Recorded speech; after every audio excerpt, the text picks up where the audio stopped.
The first thunderclap rattled the century-old windows of Harborview Medical Center just as Emily Carter signed out of the ER log. 12 hours of triage, intubations, and tear-soaked waiting rooms had ground her nerves to pulp, yet she felt strangely alert, like the air itself had switched to a higher voltage. Outside, Elliott Bay looked ink-black, rain sheeted sideways, driven by a February squall that had rolled in from the Pacific 3 hours ahead of the forecast. Emily tugged her hoodie over damp scrubs, refused the orderly's offer of a rideshare voucher, save it for the interns who missed the bus, and stepped into the wind. The smell of salt and wet cedar hit her at once, Seattle's signature perfume during storms. She hugged the brick facade, counting puddles, thinking only of the jasmine tea waiting in her Capitol Hill studio. But destiny was loitering 3 blocks ahead, under a broken street lamp on Alaskan Way. A huddled silhouette, motionless. Something in the set of the shoulders, resignation, not sleep, tripped her inner alarm. Emily's father, a career firefighter, had drilled a mantra into her childhood. If a scene looks wrong, assume it is wrong until you prove otherwise. She quickened her pace. The figure resolved into an elderly man, mid-60s perhaps, wearing what once had been a Navy suit. The jacket clung to him like seaweed. The fabric at the elbows had frayed into tassels. Rainwater down his cheeks, mingling with stubble and grime. He sat on the cold concrete, back braced against the lamppost, knees drawn up, breathing in short, panicked gasps. Emily crouched, boots squelching. "Sir? Can you hear me?" A pair of steel-gray eyes met hers, clear, intelligent, terrified. Check.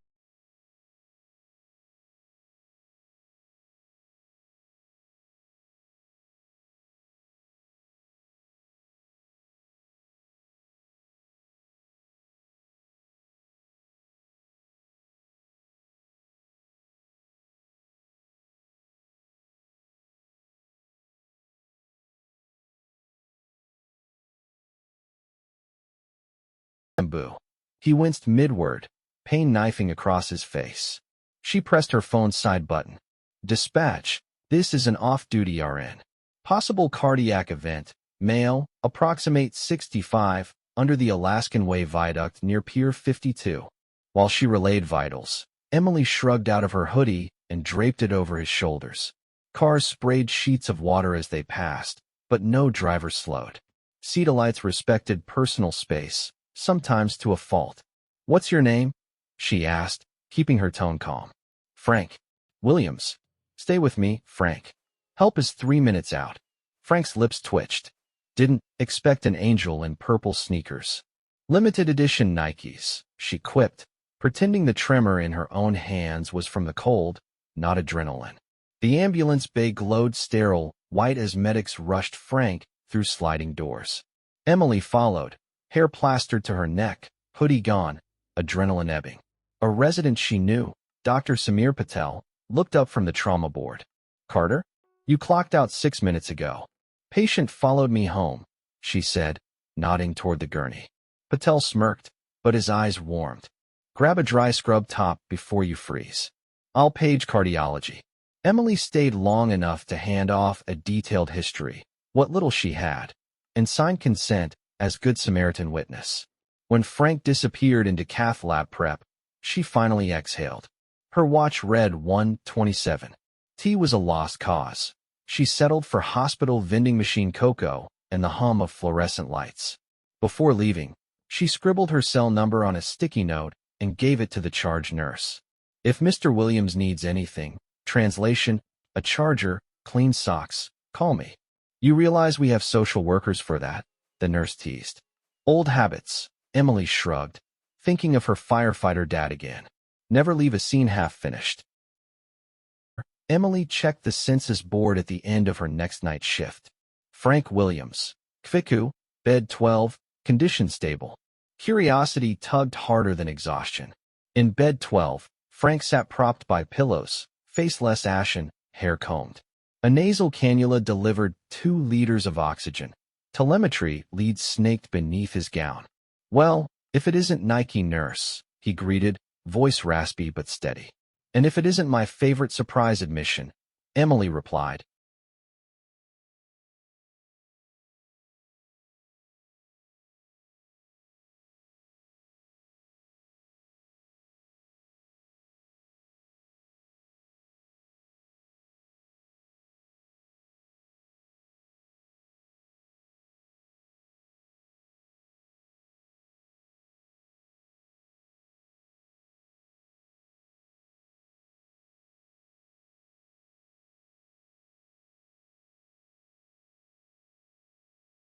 Bottom, he said softly, eyes fixed on the monitor's green waveform. Turns out, there's always another sub-basement. Emily listened, one part nurse, one part stranger who refused to pass by. When she rose to leave, Frank caught her sleeve. You saved my life. Someday, I'll return the favor. She smiled. Focus on cardiac rehab first. We'll negotiate later. Exactly 15 days post-cath, Emily was charting at 3 a.m. when a security guard approached. There's a gentleman in the lobby asking for Nurse Carter. Says it's not medical.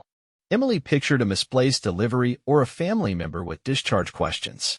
She certainly did not expect the sight that met her by the coffee kiosk. Frank Williams, upright, clean-shaven, and wearing a charcoal suit that probably cost more than her monthly rent. A sleek cane supported his still-healing leg. A silk pocket square peeked from his lapel. Trade the street lamp for a spotlight, and you barely recognize me, he joked. Emily blinked. You look fantastic, and slightly out of a Netflix redemption arc. Frank laughed, then turned serious. I needed to see you before the day got crazy. Harbor Light Foundation signs its articles of incorporation at 10. She frowned. Foundation? Helping people where I was homeless, uninsured, invisible. I have former clients who still trust my business sense. We're pooling capital, opening a pilot shelter by fall. But I need a medical director who understands triage and compassion. Someone like you. Emily's brain short-circuited. I'm an ER nurse, not an executive. Exactly. You know what happens when systems fail. The rest you can learn. He handed her an embossed card. Think about it. My number's on the back. A trauma alert blared overhead. Emily glanced up, and when she looked back, Frank was already at the exit, cane tapping like a metronome. Decision-making should be logical, Emily told herself. Pros, cons, spreadsheets. But during that week, every patient seemed to underline Frank's offer in red ink. Monday, a hypothermic woman from a tent encampment, discharged destination unknown. Tuesday, a teenager arrested for shoplifting cold medicine, chief complaint, nowhere warm to sleep. Wednesday, a retiree who skipped meds to afford rent, now in hypertensive crisis. By Friday, Emily's pro/con sheet looked like an EKG with ventricular fibrillation. The pro column had one entry that dwarfed the rest, real change. She dialed Frank at dawn. If the position's still open, I'm your nurse. On the other end, Frank exhaled a single relieved laugh. Welcome aboard, Director Carter. Orientation starts Monday, Warehouse District. 8 a.m. where something you can spill paint on. The warehouse was a defunct cannery in Soto, concrete floors, 30-foot ceilings, gulls nesting in broken skylights. Frank's small army of volunteers wore hard hats over beanies, wielding crowbars and paint rollers. Emily's first task, design a triage clinic in a space that currently smelled of fish guts and diesel. She sketched floor plans on butcher paper, labeling exam bays, supply closets, sharps disposal points. A retired architect donated CAD time. A biotech startup shipped surplus vitals monitors. Frank oversaw permits, fundraising, and coffee runs, but he always circled back to Emily's corner with two questions. What do you need? And what's the next barrier? By July, the cannery had windows, fresh wiring, and a mural of a lighthouse casting gold over choppy water, painted by teens from a local diversion program. Harbor Light Foundation began to look less like a dream and more like infrastructure. Emily's favorite project launched in August, Warm Route, a retrofitted shuttle van packed with first-aid gear, hygiene kits, Narcan, and insulated meals. She trained 60 volunteers in CPR, overdose reversal, and wound care. Their first night run hit Pioneer Square. Rain misted the cobblestones. Tourists were long gone. They found Jesse, 19, unconscious behind a dumpster, fentanyl foil at his feet. Emily administered Narcan while 2 volunteers checked vitals. Jesse sputtered, eyes wild. "Easy. You're okay," Emily said, handing him water. "Thought I was dead," he croaked. "You almost were. Ride with us to the clinic." He hesitated, then nodded. By dawn, Jesse occupied a detox bed in Harbor Light's medical wing, a social worker at his side. Emily watched from the doorway, heart pounding with the same thrill she'd felt that stormy February night, the moment a life tilted from despair toward possibility. Success bred scrutiny. When Harbor Light applied to convert an abandoned middle school into Beacon Shelter, city zoning officials stalled, citing parking ratios and neighborhood character. One administrator hinted at a donation to his campaign. Frank's jaw clenched. "We won't grease palms."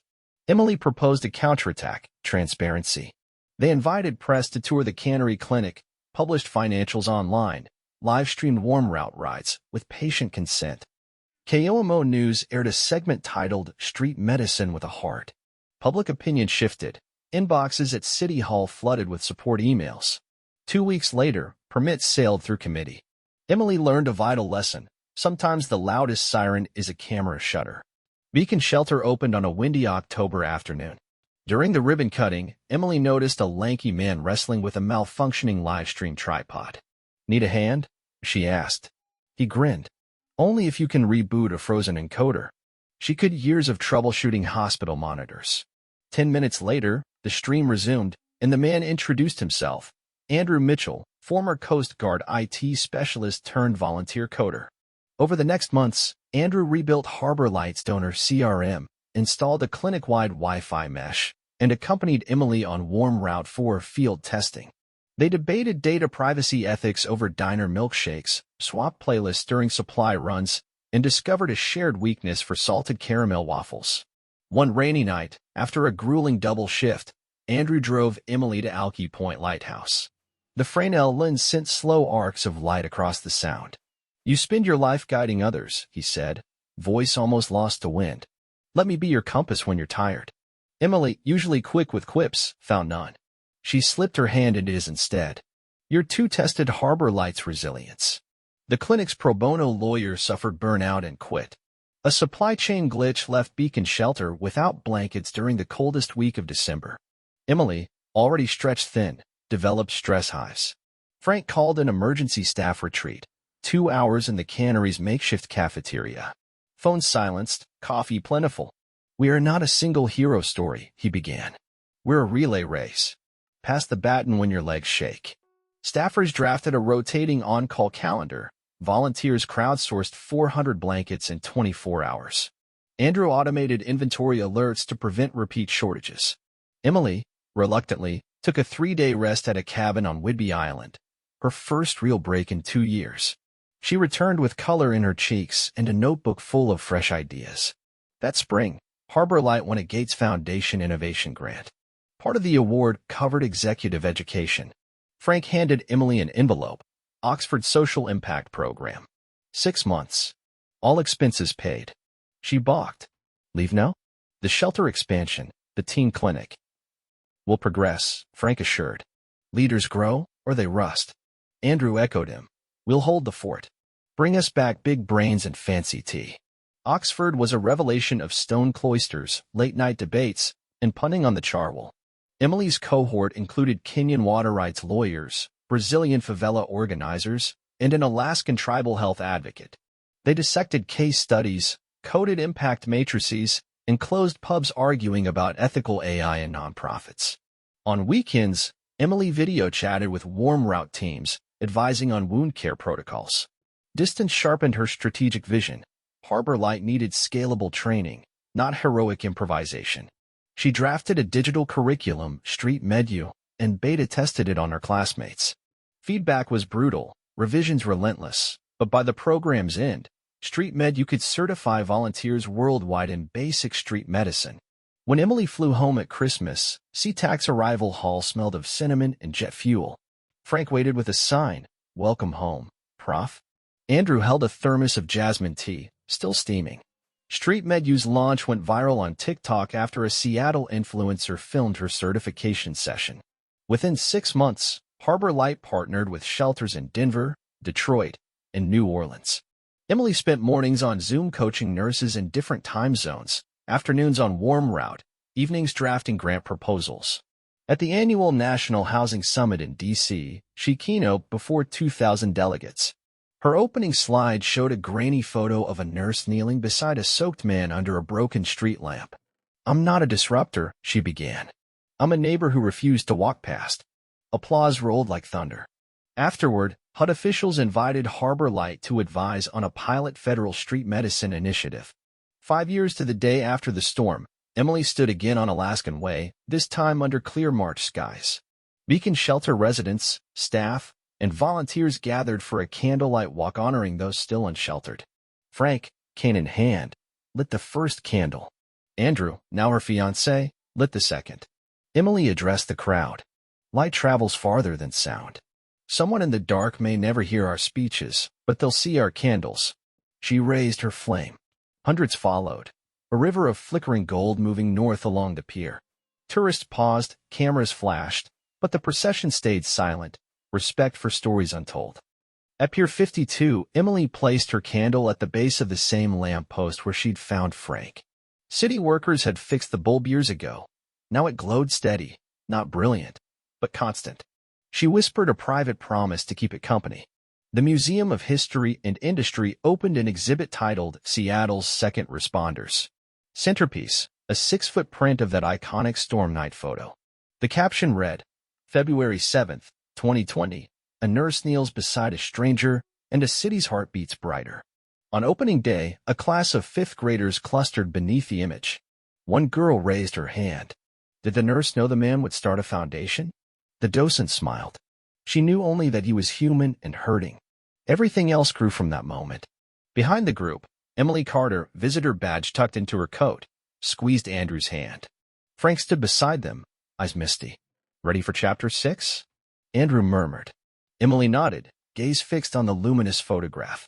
Outside, spring rain began to patter against the glass, gentle this time, a reminder that storms return, and so must the lightkeepers.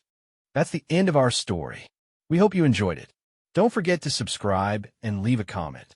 Your feedback means a lot to us.